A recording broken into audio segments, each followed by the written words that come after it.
अस्सलाम वालेकुम नाज़रीन, आप देख रहे हैं इन्फॉर्मेशन विद नवीद। और आज जो कि मैं आपको बताने जा रहा हूँ वो स्टेट क्या है, रियासत क्या है और इसकी अक़साम के ऊपर हम बात करेंगे।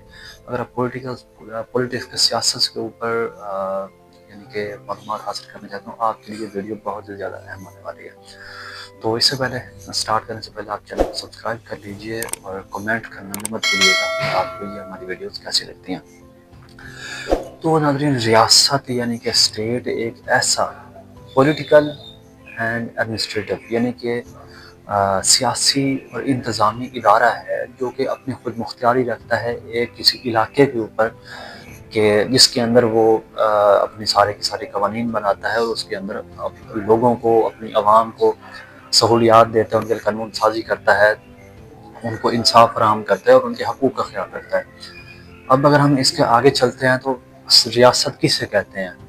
लेकिन रियासत के जो कि हैं वो चार बुनियादी एलिमेंट्स हैं। स्टेट के चार बुनियादी एलिमेंट्स हैं रियासत के, जो अज्जा हैं, अनासिर हैं, उनके ऊपर हम बात करने जा रहे हैं।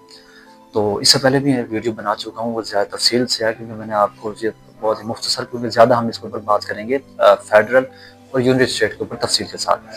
तो सबसे पहला इसमें जो चार आते हैं एलिमेंट स्टेट के अंदर, वो पॉपुलेशन है, गवर्नमेंट है, टेरिटरी है और इसके अंदर आ जाता है सॉवरेनिटी। तो अगर हम बात की जाए पॉपुलेशन यानी कि अवाम, यानी कि किसी मुल्क के अंदर अगर अवाम होगी, उसकी जो अवाम है, ये अवाम भी बहुत ही अहम अंसर है रियासत के लिए। होने के लिए अवाम को आना बहुत ज़्यादा ज़रूरी है। उसके बाद आ जाती है गवर्नमेंट यानी कि हुकूमत। उस अवाम को कंट्रोल करने के लिए उसके लिए कोई हुकूमत चाहिए होगी, तो हुकूमत भी बहुत ज़्यादा ज़रूरी है।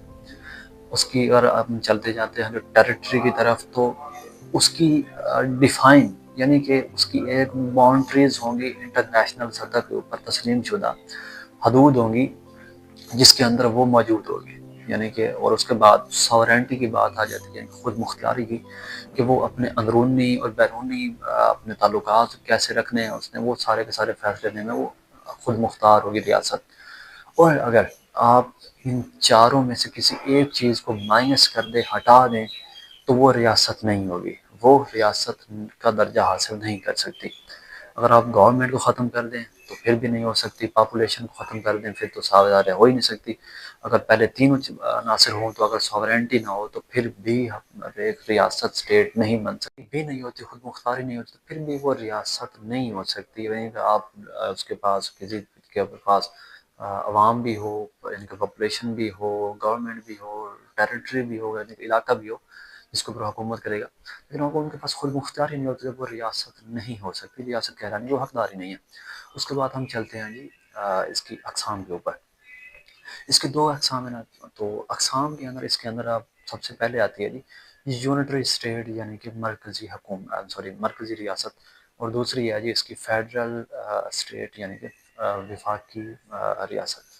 अब यूनिटरी स्टेट नाज़रीन ये एक ऐसी रियासत है जो कि एज अ होल होती है, यानी वो एक ही जगह से उसका कानून बनेगा, उसकी पूरी की पूरी रियासत के ऊपर इम्प्लीमेंट हो जाएगा, वो उसको एक ही जगह से, एक सेंटर से उसको कंट्रोल किया जाएगा।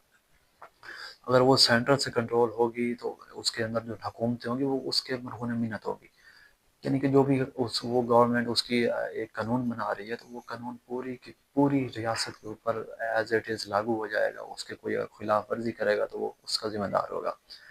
और इसके अंदर ये जो इस किस्म की जो रियासत है, जो यूनिटी स्टेट है, ये नाज़रीन मौजू हो सकती है किसी छोटे रकबे के ऊपर, जो रियासतें हैं, ममालिक हैं, उनके लिए, या फिर जिनका कल्चर यानी कि जिनकी डाइवर्स सोसाइटी ना हो, उनकी जो पॉपुलेशन है वो एक ही किस्म की हो, वो यानी कि उसके अंदर मज़हब का, सकाफ़त का और जोग्राफियाई जो कि वो खद-व-ख़ाल हैं वो ना पाए जाएँ, वो सिमिलर हो, एक ही तरह की यूनिफ़ॉर्म सोसाइटी पाई जाए। उसके लिए ये सॉरी यूनिटरी स्टेट यानी कि मरकज़ी जो कि रियासत है वो बहुत ही ज़्यादा सूटेबल होती है। और इसके अंदर अब सिर्फ एक ही हुकूमत होती है जो कि पूरे के पूरे मुल्क के ऊपर कंट्रोल रखती है। और अगर दूसरी तरफ हम दूसरी इसकी रियासती किस्म की बात करें तो वो है जी फेडरल वफाकी। اور یہ ناظرین ایک 2 لیئر گورنمنٹ کے اوپر یہ مشتمل ہوتی ہے، یعنی کہ ایک وفاق ہوگا، ایک سینٹر ہوگا، اور اس کے نیچے اس کی صوبے ہوں گے یا ریاستیں ہوں گے، یعنی کہ پروونسز آف اسٹیٹ ہوں گے۔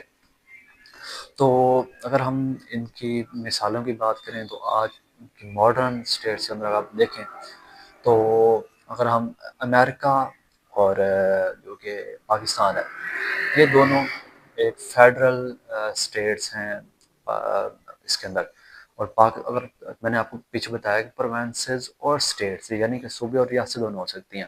اب جو امریکہ ہے اس کے اندر ایک مرکز کے نیچے 51 ریاستیں موجود ہیں، 50 کے 51 وہ ریاستیں ہیں، اور اگر پاکستان کی بات کی تو پاکستان کے 4 صوبے ہیں، تو یہ دونوں اس کے اندر کور ہو جاتے ہیں۔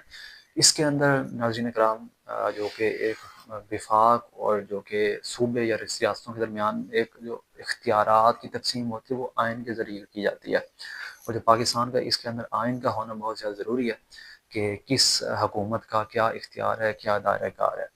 اگر یہ ڈیفائن نہیں ہوتا تو بہت سے زیادہ حکومتوں کو، ریاستوں کو مسائل کا سامنا کرنا پڑ سکتا ہے۔ اور اگر ہم بات کریں تو یہ کس قسم کی سوسائٹی کے لیے یہ موضوع ہو سکتی ہے، تو یہ ہوتی ہے کہ جہاں پہ ڈائیورسٹی پائی جائے، مختلف زبان، مختلف رنگ نسل کے اور مذاہب یا پھر جغرافیائی طور پہ لوگ جن کا کلچر مختلف ہو، تو اس کے لیے یہ فیڈریٹنگ یونٹس فیڈرل جو کہ گورنمنٹ ہے وہ بہت زیادہ سوٹیبل ہوتی ہے۔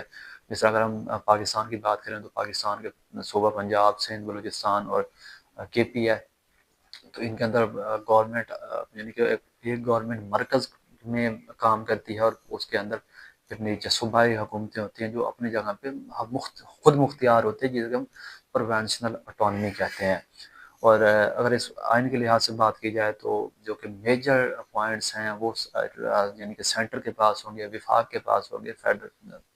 تو اس کے اندر اگر آپ دفاع کی بات کریں، خارجہ کی بات کریں، خارجہ پالیسی، فارن پالیسی کے بارے میں، اور اس کے ساتھ ساتھ اگر آپ کرنسی کی بات کریں اور دیگر مالیاتی امور جو کہ ہیں وہ ایک ریاست اپنے پاس رکھتی ہے، وفاق، اور پھر جو باقی اختیارات ہوتے ہیں وہ نیچے فیڈریٹنگ یونٹس یعنی کہ ریاستیں اور صوبوں کو ان کو فیڈریٹنگ یونٹ کہا جاتا ہے، ان کے اندر وہ تقسیم ہو جاتے ہیں۔